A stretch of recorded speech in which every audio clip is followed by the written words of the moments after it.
the European Parliament has rejected campaigners' demands to tie the majority of farm subsidies to protection of the environment. It now looks inevitable that farmers will continue to receive most of their €58 billion £50 billion annual subsidies for doing little more than owning land. MEPs agreed that farmers should work for 30% of their payments by operating in a way that benefits wildlife. But they delayed and watered down the changes proposed by the Commission. Environmentalists were demanding that 10% of farmland should be secured for wildlife through subsidies. MEPs decided the figure should start at 3%, stepping gradually to 5% and maybe ultimately 7%. Greens had mustered a big public campaign for radical reform.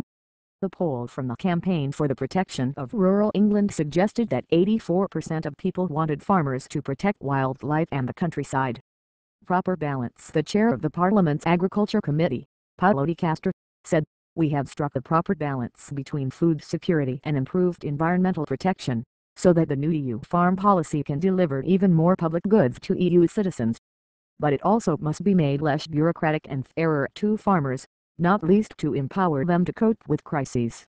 The MEPs will now go into negotiation with the European Council and Commission over the future shape of subsidies.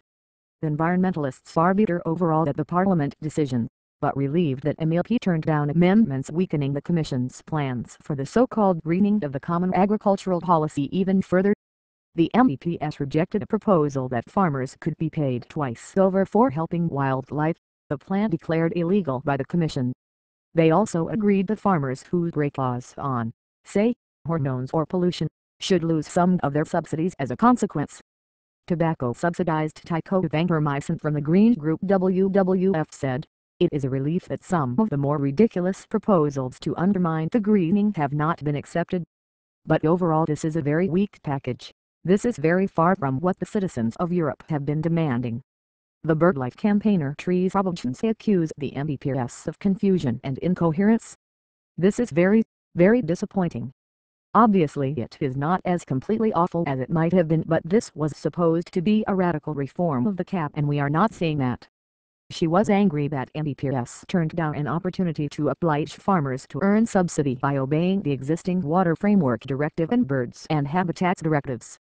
They also refused to offer much-needed protection for wetlands and carbon-rich soils, she said. MEPs continually refuse to support the most valuable and vulnerable farming systems in Europe. These high nature value farming systems face a harsh choice between abandonment and intensification. The CAP costs each British taxpayer around £400 a year, according to the Taxpayers Alliance.